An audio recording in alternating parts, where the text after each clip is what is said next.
ஒரு பையன் கேட்குறான், அம்மா கதை சொல்ல, அம்மா கதை சொல்ல. அம்மா கேட்குறா, எந்த கதைடா சொல்ல? நான் பட்ட கதையை சொல்லவா, நான் படாத கதையை சொல்லவா? யாருக்குத்தான் பட்ட கதை பிடிக்கும்?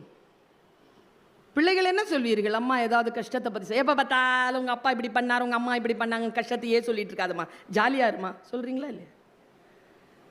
பிள்ளைகள் கேட்டார்கள், பட்டக்கதை வேண்டாம் அம்மா, படாத கதை சொல். படாத கதை சொல்லி சொல்லி வளர்ந்தான் அந்த சிறுவன்.